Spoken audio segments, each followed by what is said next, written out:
I'm Barry Gilreath, and this is Fabric of Family.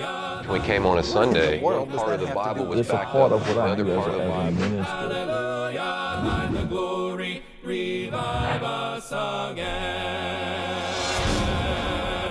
I'm Barry Gilreath, minister of the Stutz Road Church of Christ in Florence, Alabama, and this is Fabric of Family. You know, I like the story I once heard about a man and a wife who were driving through the countryside one afternoon, and they had been fussing about some disagreement from earlier in the day. And as they passed by a farm, the husband and wife noticed that there were some pigs rooting in the field, and the man smugly asked, "Relatives of yours, I suppose?" And the wife quickly remarked, "Yes, in-laws." You know, the creation of the family unit in marriage is far broader than simply the new relationship of a husband and wife.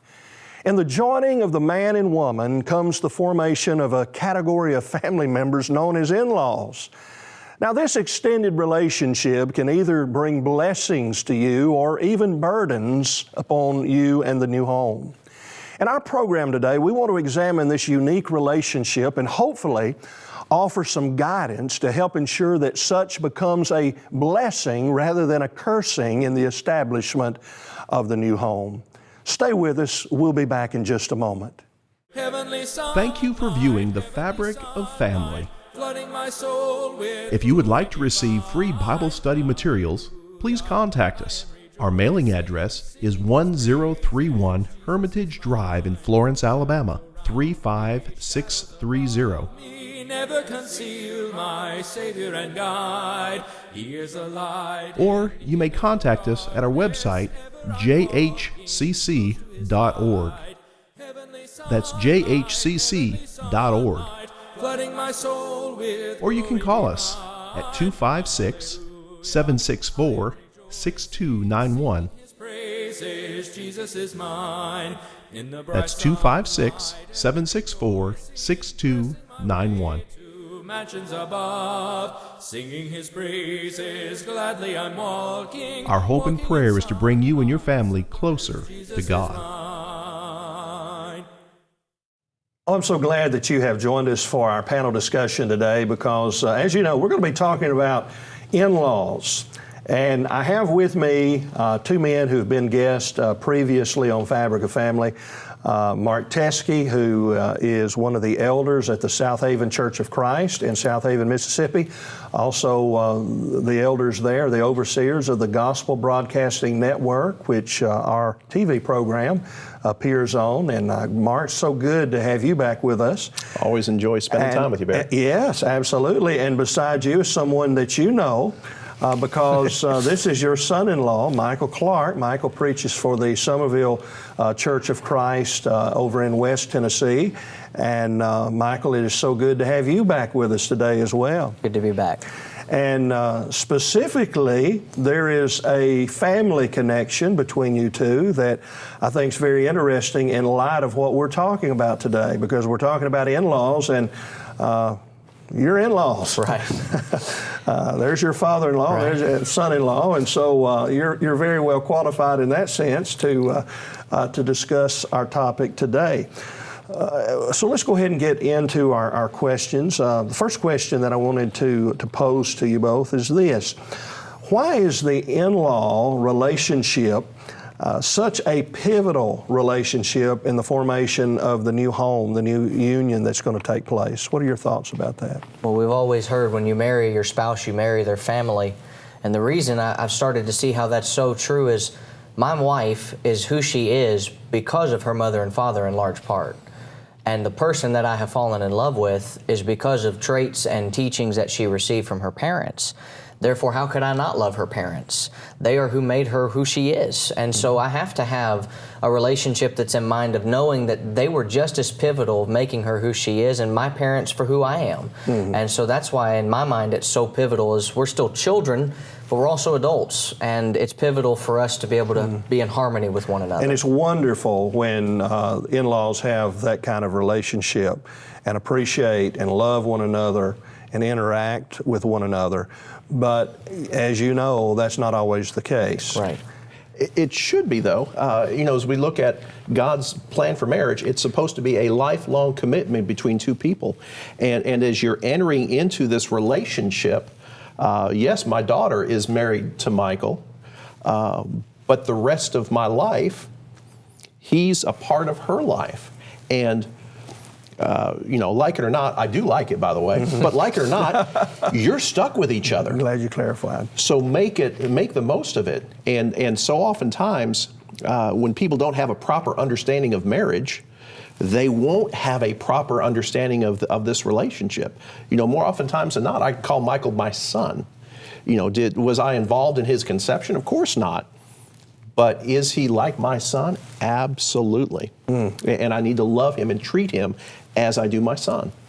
So I appreciate both of your perspective on this, because obviously you do have that biblical relationship that in-laws should have, and that's going to be a blessing to your family.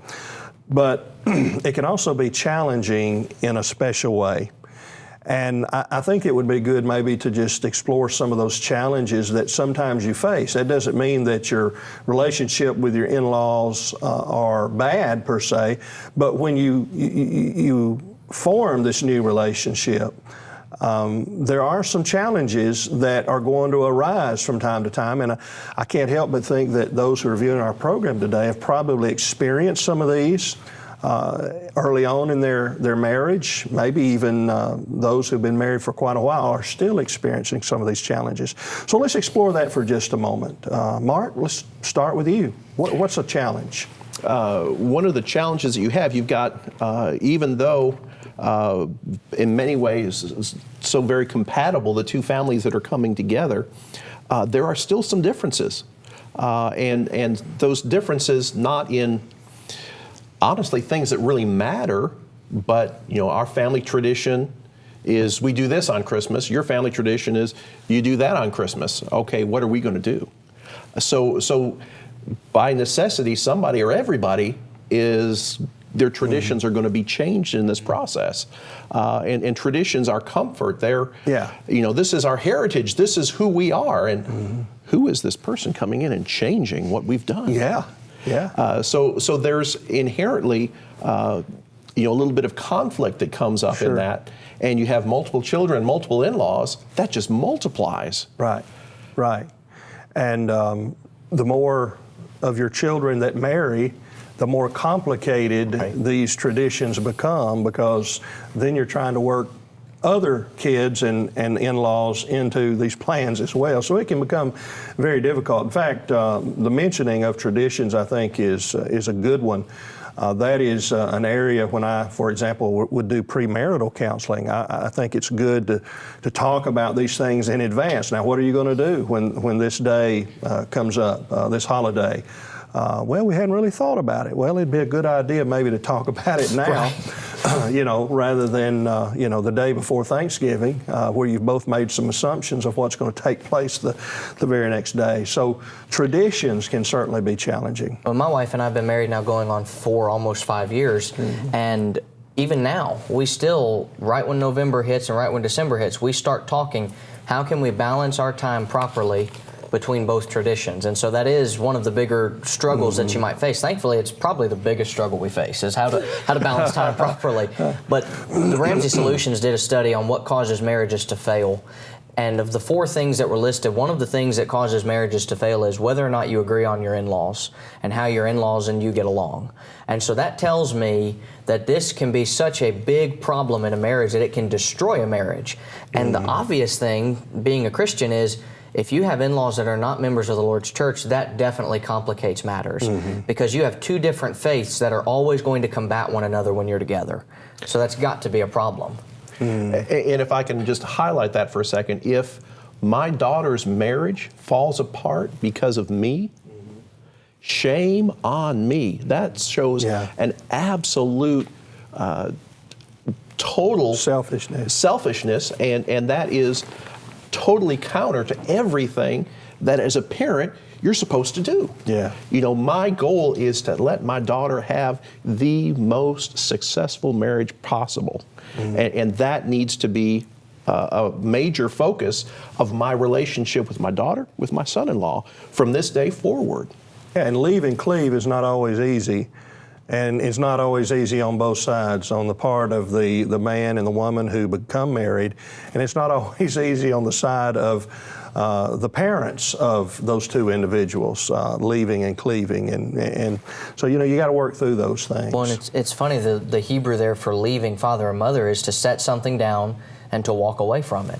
It doesn't mean that you no longer are a part of your family, but what you're saying is that part of my life is coming to a close. I'm opening up my adulthood now, I'm married, and we're still family, but my wife or my husband will become one of the most important things in my life because this is who I'm going to spend the rest of my life with. Yeah. And it's got to be that way. Well, I'll tell you what, let's do. We're going to watch a short segment now. We're about halfway through our program, and we always like to do this. This is a magazine-style program. We have different segments. So let's watch this together, and then following this short segment, we'll come back and we'll finish up our discussion for today. Hi, my name is Scott Ingram. I'm a full-time employee here at the Gospel Broadcasting Network. I've been here coming close to 2 years. I'm also a father and a husband. I'm married to a lovely, godly Christian woman. We have 2 children together, a young girl, 2.5, and a boy of about 8 months. I say that to say this, as I consider this segment called A Word for the Family, one of the things that comes to my mind first and foremost is my own family. So I'm trying to consider what's important to us, what I know we need in our family unit, so that I can relate to you. One of those things that comes to my mind I know that we need and that we all need is mercy. Mercy is important. And mercy, I guess, to give a working definition, I got at the school of preaching, one of the teachers said, mercy is to withhold due punishment, or to withhold punishment that is due. In other words, it's not quite forgiveness, and it's not exactly the same thing as grace. It's sort of, I don't know, a virtue that fills that in-between space. In between the time someone has done something wrong and they've come to themselves and sought to be forgiven or sought to make it right. Let me give you an illustration. I know that considering ourselves at my home and considering the many people I know, I've never met anyone that's 100% perfect, not yet anyway. The only person I've ever read of that's been that way is Jesus Christ. But that's to be said because we all make mistakes. We all need mercy. And if you can imagine what it's like to have an argument or a dispute with your spouse, this is the illustration. Maybe you've been heated. Maybe you said some things that you shouldn't have said out of anger, frustration, or your spouse has said things that really weren't kind, and you're angry, and one of you leaves, grabs the keys to the car, decides to hit the road, drive around to try to cool off. Well, out about their drive, maybe they got a flat tire, maybe something else breaks with the car. These things happen. It's not a far-fetched illustration for cars to break down and you be in a situation where you're at odds with one another, and they call and they say, hey, I really need your help. Such and such has happened. The car is smoking. I don't know. The tire went flat. I hit something in the road.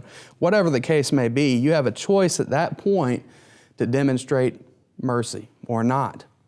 In other words, when they call and you answer, what do you say to them? Do you say, hey, you learned the hard way, don't you? This would be a good time to teach you a lesson. I guess you shouldn't have said those things to me. Now you're on your own. Figure it out. Or do you go out and you help them? Well, they haven't asked you to forgive them yet. They haven't repented of what they said that was wrong, and they've done something that's wrong. Maybe they have. They really have. They've done something that is wrong. They haven't asked forgiveness, but it's a chance to show mercy. What kind of person are you going to be? Let's look at a few verses that the Scriptures have concerning mercy. Starting with Luke chapter 6 and verse 36. It says, be ye therefore merciful, as your Father also is merciful. Matthew 5 and verse 7. Blessed are the merciful, for they shall obtain mercy.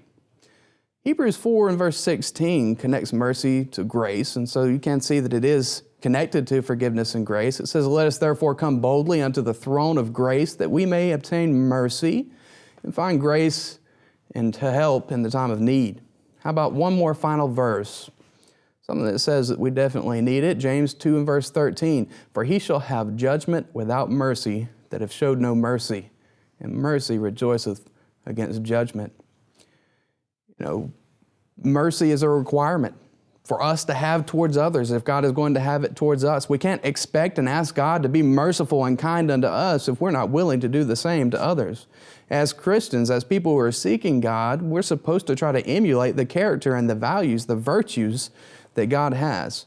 In many ways, we should want to be like God in those kind of things, in His nature, in the way that He treats others, the way that He values us here on earth. Well, we ought to emulate His mercy as well. Mercy is critical in our marriage, in our relationships through life.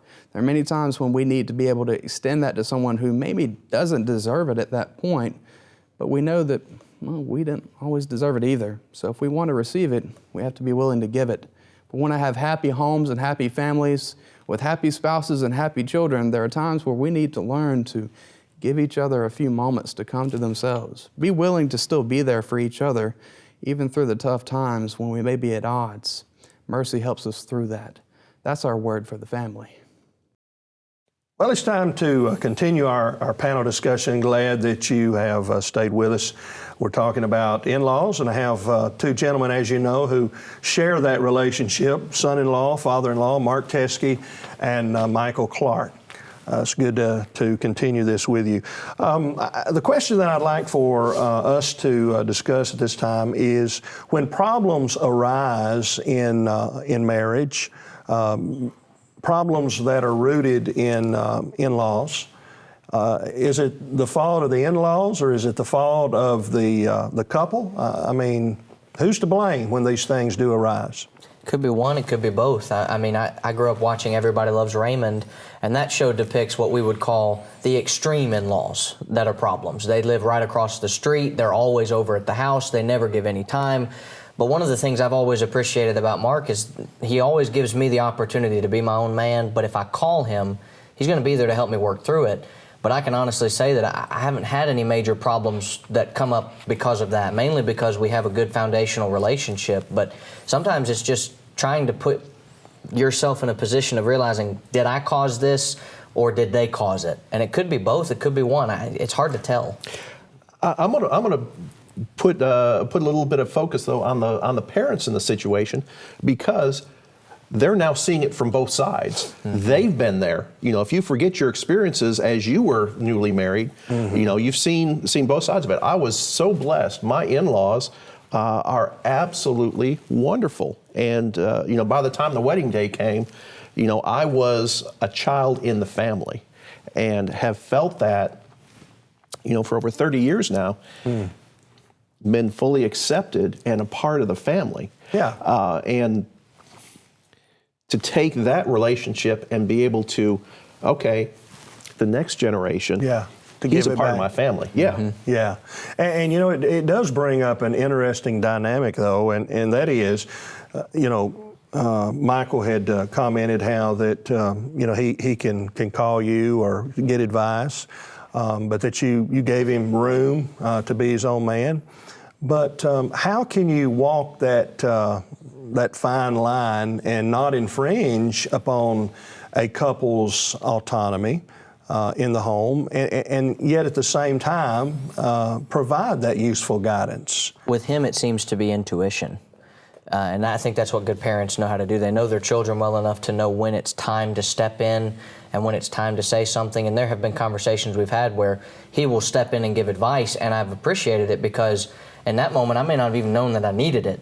But after hearing it, I was like, you know what, I did need that. And so it seems with him, at least, that it's like an intuition that he has. And okay, now it's time to step in and say something. Yeah. But it's not because of problems we have necessarily, but I wouldn't do it that way, I'd do it this way, and here's why. And that's the kind of stuff that Mark's always done really well is when I'd say, so what about do it this way? Well, let me give you this area of information. Oh, okay. What about the way in which this is communicated? Do you think that can have a bearing on how it's received? Yes. And one of the things I try to abide by, and I will grant you, it is tough, mm-hmm. but unsolicited advice generally doesn't come across well. You know, if Michael calls me, I will do whatever I can to help him, to answer a question, to take care of whatever I can. But if he's not asking me for my advice, if he's not asking me about that, I'm going to think long and hard about even offering it. And when I do, it's going to be seasoned with a whole lot of salt. Because I need to realize that Genesis 2:24, that leave and cleave, he's the head of that household, and I need to respect that leadership. And I'm whether you just agree or not, you got to respect that. Yeah. At best, I'm an advisor. Yeah. Somebody who can offer counsel. I can't make the decision. I can't make the determination. That's his job. Yeah, I wouldn't do it this way, but you're your own man. And so if you decide to do it, that's what my dad's told me since I've left the house. And of course, that's a different relationship being father from the time I was born. But my dad has even said to me too, I wouldn't do it that way, but at the end of the day, it's not my decision to make, it's yours. Therefore, here's the advice, but you're going to make the decision you think is best for your family. And I get that from Mark too. Well, so you're very blessed. You have that on both sides there. But I think I'm the blessed one because he doesn't make many big mistakes. He usually does a really good job of doing what making reasoned choices. Well, I think that maybe the reason that there's such a good dynamic between you two is because of your understanding and respect of the institution of the home, and at the same time, your attitude towards one another. You have to have some humility, do you not?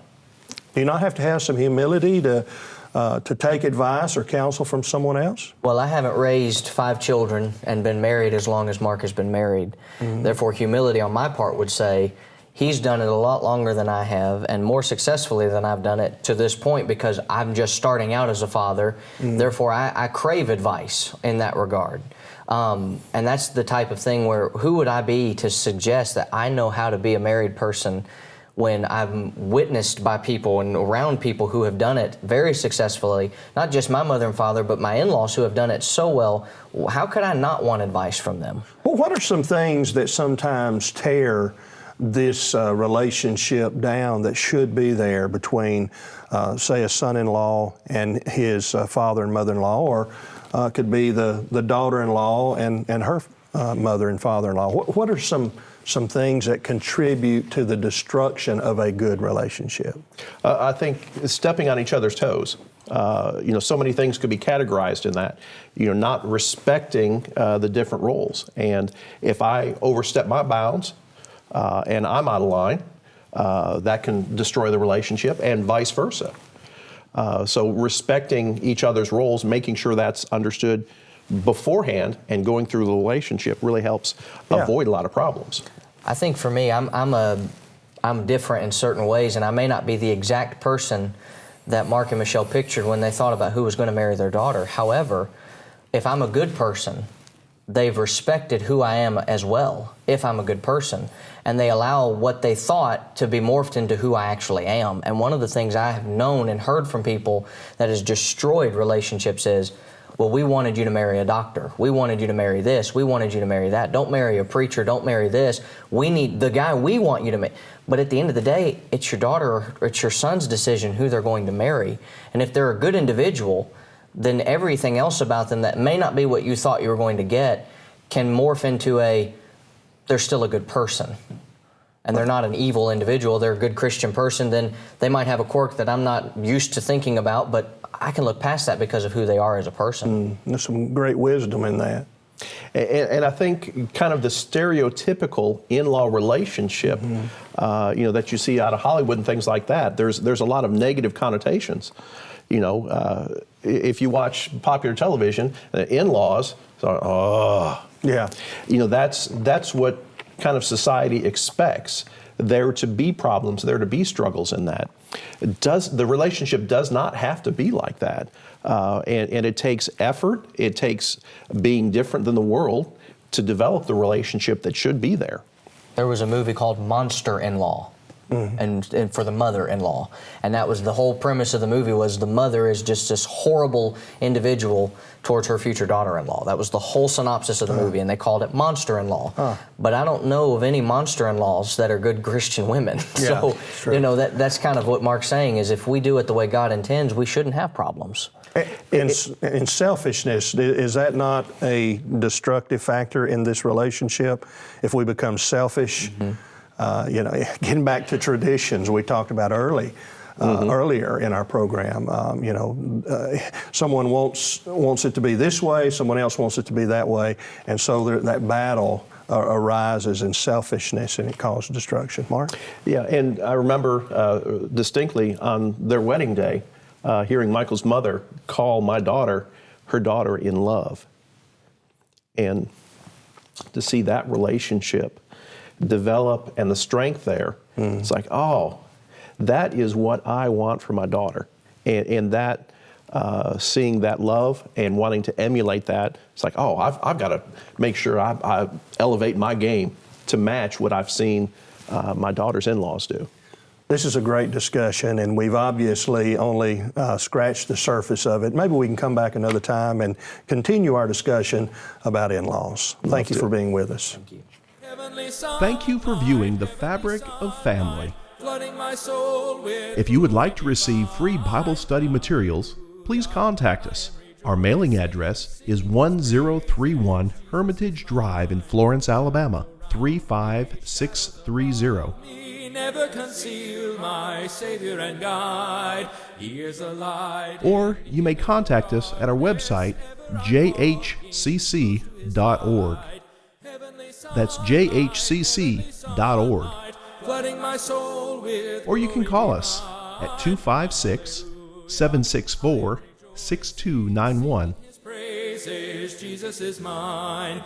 In the bright That's 256-764-6291. mansions above, singing his praises, gladly I'm walking. Our hope and prayer is to bring you and your family closer to God.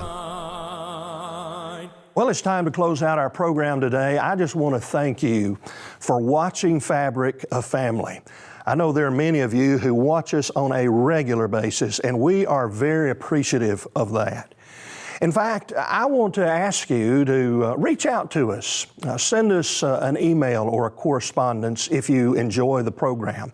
Also, if there's a particular topic related to the family that you would like for us to discuss on a future program, feel free to offer that suggestion. Fabric of Family is brought to you by Churches of Christ. And there are a number of congregations who are going to scroll across the screen momentarily. And these are congregations that are financially supporting this program. I hope that you will make the effort to visit with one of these congregations and let them know how much you appreciate their support. We have a wonderful program lined up for next time, and I hope that you'll be back with us then. Until then, I'm Barry Gilreath Jr., your host, minister of the Stutz Road Church of Christ in Florence, Alabama, wishing you and your family a wonderful week. Revive us again, fill each heart with thy love. May each soul be rekindled with fire from above. Hallelujah, thine the glory, hallelujah, amen. Hallelujah, thine the glory, revive us again.